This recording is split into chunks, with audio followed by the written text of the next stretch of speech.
Hello everybody and welcome to Bull Technology. In recent videos, I've gotten some comments about gaming on Apple's new custom silicon Macs, and some of them haven't been very polite. So as an owner of not one, but two M1 powered Macs, I thought today we'd answer this question. Can you game on an M1 Mac? Let's find out.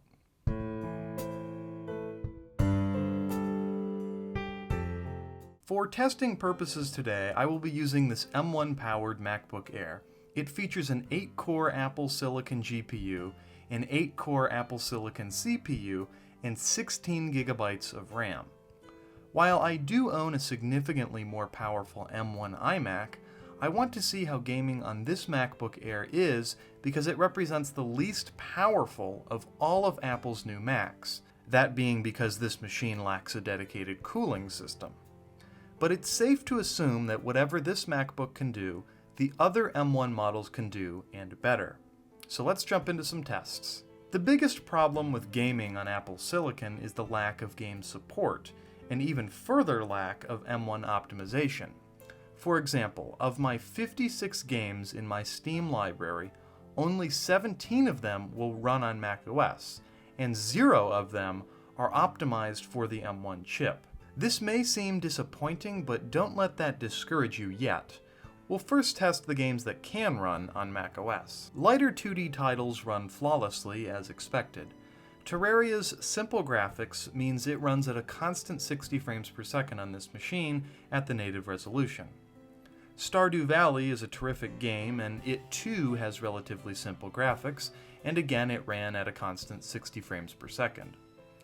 Bumping things up a bit, Civilization VI also runs on this machine with no issues.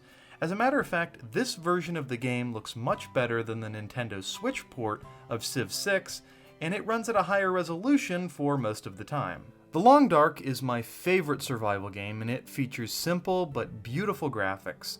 At high settings and a resolution of 1440 by 900, The Long Dark ran at a perfectly playable 30 frames per second most of the time. Again, this port of the game looks and runs far better than on the Nintendo Switch. In Subnautica, an ocean survival game, some graphical features needed to be reduced in order to run the game smoothly, but at a resolution of 1440 by 900 and at the low preset, it ran at a reasonable average frame rate of about 45 frames per second.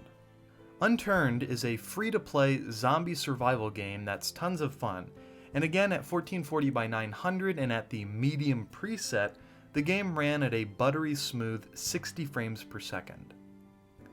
Minecraft needs no introduction, and on this computer at 8 chunks it runs flawlessly, only skipping a beat or two when things are being rendered in.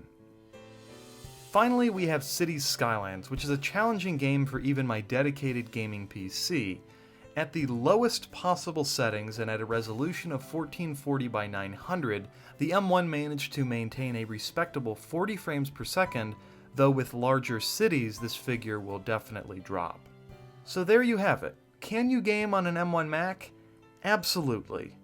But the lack of game support on macOS to begin with means most of the games you'll want to play simply won't run on the M1. Notice how I didn't benchmark any AAA titles. Well, it's because none of them have support on the Mac, which is a shame given the M1's potential. Let me just end with this. I'm genuinely impressed with how the M1 performs, given that none of these games are optimized for the M1 chip, given the M1's incredible power efficiency, and given the lack of a cooling system. So if you have an M1 Mac and you want to play some casual games, you'll definitely have the capability to do so.